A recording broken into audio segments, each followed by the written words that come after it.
It seems like Nickelodeon has had it pretty easy over the years. Well, take a look behind the orange curtain to discover crazy controversies which almost took the whole network down. Before you watch, click subscribe. You'll join our notification squad and be the first to know of new content. Can you guess which movie is represented by these emoji? Stay tuned at the end to find out. Can you help us find my baby sister? I wouldn't be in such a big hurry if I was you, Tommy. Because when the new baby gets here, she's gonna get all the toys and the love and the attention. Rugrats gets canceled. Can you imagine the Nicktoons' legacy without the Rugrats? The success of the show led to 3 theatrical movies, including a crossover with the Wild Thornberrys. If things panned out how they did in the early 90s, the Rugrats might have fizzled out for good and become a forgotten gem rarely talked about today. Believe it or not, but in 1994, the Rugrats was canceled with no new episodes ordered. The reason behind this stems from the character of Angelica. Writers wanted to keep her more of a bully who bossed the babies around and acted like a brat. Arlene Klasky did not like this version of Angelica, and Angelica's own voice actor didn't approve either. The show's success was undeniable, and Nick ordered it back into production for '96. If the show ended, we would have lost out on the birth of Dill, the spin-off All Grown Up, and several of the holiday specials which had become an annual tradition in many homes. Woo! That was easy. Invader Zim ends too soon.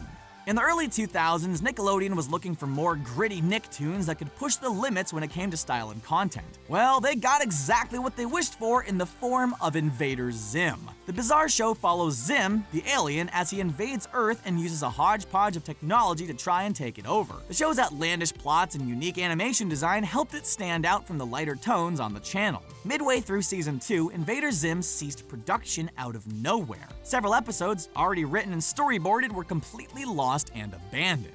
Fans were left hanging with no new episodes and no more crazy adventures with Zim. Rumors began to run rampant about the show's demise. Several factors played into it, with one of the more common issues being the viewing audience. The viewers actually watching Invader Zim were much older than the 6 to 11 age range the show was seeking for advertisers. Thanks to the die-hard older fan base, Invader Zim lived on through merchandise sales, helping both Nickelodeon and Hot Topic at the same time. Even though fans had hard feelings against the network, they continued to support the show, which ended way too soon. I can't come to the phone right now. I'm either hanging with Finn, my kids, my GF, or I'm dead. Bye! Hey man, hit me when you get this. Passing on Adventure Time. Looking back on your failures can make you feel depressed. But in Nickelodeon's case, they missed out on what could have been one of their biggest hits of all time. An animation block on Nicktoons showcased previews to a bunch of potential new shows. One of the options was Adventure Time. Yeah, that Adventure Time. After airing on Nick first, the network determined the show was too weird to sign up for a full season order. What a huge mistake it turned out to be. Cartoon Network swooped in, raised the competition, and Adventure Time is one of the most popular cartoons over the past several years. During this time, Nickelodeon really missed out. Adventure Time officially premiered in 2010. In the same year, Nickelodeon premiered Tough Puppy and Planet Sheen. Those two shows barely extended beyond their original runs and are all but forgotten about today. Ewald, would you be so kind as to hang these 2 young fellers? Ren and Stimpy get banned. During the same time period Nickelodeon premiered family-friendly Nicktoons like Rugrats and Doug, we also got to witness the rise of Ren and Stimpy. Hello? The oddball duo went on crazy adventures, pushed the limits of physical comedy, and featured some surreal moments. Long before college students were watching and discussing their favorite SpongeBob episodes, Ren and Stimpy's antics were the topic of discussion. The show loved to push the limits of censors and tried to get away with as much as it could. One example of this was the season 2 episode entitled Man's Best Friend. In the episode, Stimpy beats a character, George, to a bloody pulp. You must learn your blade! The shocking scene caused the episode to get banned, especially after parents complained about the content their young children were being exposed to. Behind the scenes, more controversy was brewing when the show's creator, John Kricfalusi, stopped meeting deadlines and was eventually fired for his lack of work ethic and skipping out on the job. The show lived on, but found better homes by airing on networks like MTV and Spike TV instead of Nickelodeon. Dear Diary. Hi, it's me, Doug. Doug moves away. On the first episode of Nick's Doug, Doug Funny moves to Bluffington with his family.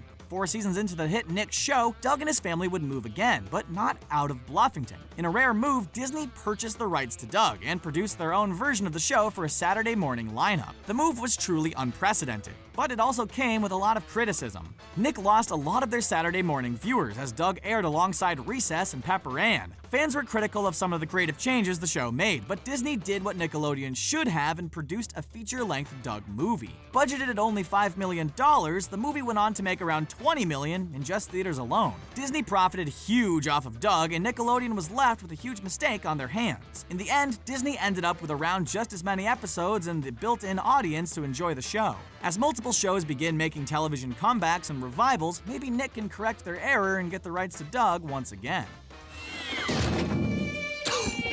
I'm sorry, old friend. I didn't mean to be cruel to you. ROCKO'S Modern Affair. After the departure of Ren and Stimpy from the Nicktoon lineup, the network needed a quirky replacement. They got exactly what they wished for with the out-there show known as ROCKO'S Modern Life. Right out of the gate, the show presented viewers with a crazy world filled with outlandish stories and a number of jokes catered directly to adults. One of the very first episodes of the show pushed things to the limit and was banned from TV for nearly 10 years. In the episode entitled Leapfrogs, Rocco's neighbors Bev and Ed Bighead are going through some marital issues. Instead of working things out, Bev decides to set her sights on Rocco to make her husband jealous. The scenes that follow feature Bev trying all types of seduction and using quotes which imply sexual innuendo. At one point, Bev and Rocco share a kiss together just to make Ed jealous. The whole thing makes a mockery of marriage and adultery in general. A few parent complaints later, and the episode was pulled from rotation. If Leapfrogs continued to air, a few more complaints could have had the whole show pulled off the air for good. The episode returned to rotation and can be seen random times while airing on Teen Nick's The Splat. Thank you, Lincoln! Hey, I don't want to be part of some dumb old tea party. I'm gonna watch TV. Quiet rumors in the Loud House. For the past few years, Nick has relied on long-standing cartoons like SpongeBob Squarepants and the Fairly OddParents to lead their animation blocks through reruns and television specials. The network finally seems to have a new hit on their hands in the form of Loud House. The traditionally animated cartoon follows a young boy who lives in a home with 11 sisters. The chaos and fun storylines have caught on with children, and the show is a bona fide hit for the network. Too bad it almost ended before it just started getting good. Loud House was created by Chris Savino, but Savino got into a lot of trouble when multiple sexual harassment allegations came out about the showrunner. Nick was quick to respond to the allegations. Instead of canceling Loud House, they saved the show and canned Savino instead. Now the animators and workers have a safe environment, and children can enjoy a hit cartoon that doesn't have a sponge in it. Season 3 is currently airing, and Nick has teamed up with Paramount Pictures to release a theatrical adaptation of the show. Savino may have based initial episodes off his own childhood, but now that Nick has control, they will find plenty of ways to keep the show on the air. I'll try it. Adapting The Last Airbender. Avatar: The Last Airbender featured a whole different type of animation when it first premiered on Nickelodeon back in 2005. The show featured an anime style, featured characters from all different types of cultures, and played the drama almost completely serious as opposed to some of the more silly cartoons featured on the network. With a number of special effects and combat, the big screen version of The Last Airbender should have been a spectacular event. Instead, it became a critical and financial bomb for several reasons. The movie nearly tarnished the legacy of the cartoon and could damper any chances of future Nickelodeon live-action movies. One of the biggest problems came with the casting. A number of cultural characters from the show were recast with white actors. As cast posters were released, fans were already angry at the unnecessary changes. M. Night Shyamalan was behind the camera for the movie. The result was a film that felt like a shell of the animated series and a huge disappointment to fans. You know, bro, this is kind of nice. What'd I tell you? Angry Beavers breaks the fourth wall. Originally premiering in 1997, the Angry Beavers felt fresh, funny, and had two good characters to root for.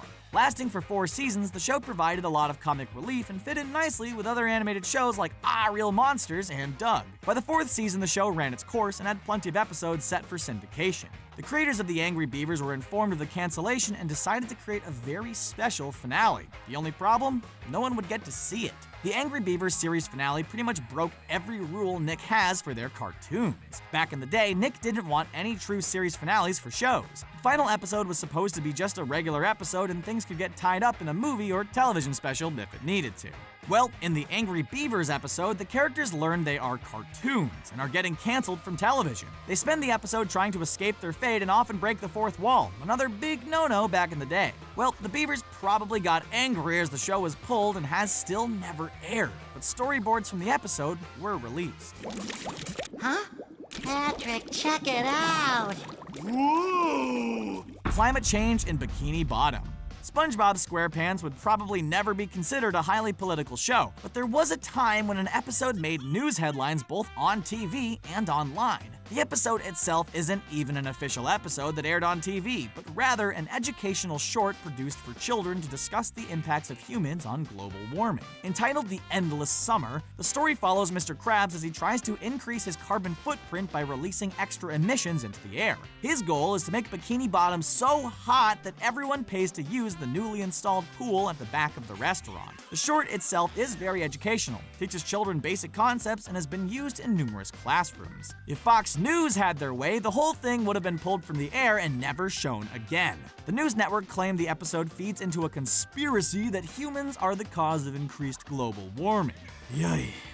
Yet the anchors not only insulted the episode, but the whole series in general. Despite multiple reports attacking the show, Nickelodeon kept using the short for educational purposes and based their research off of true scientific findings rather than opinions. And there you have it. What do you think was the most controversial moment? Do you wish Doug would come back to Nick? Is there anything that we missed? Let us know in the comment section below, and don't forget to like this video, share it, and subscribe to Screen Rant on YouTube so you can stay up to date with our awesome videos. The answer to our emoji quiz is, well, did you get it? Let us know. As always, thanks for watching.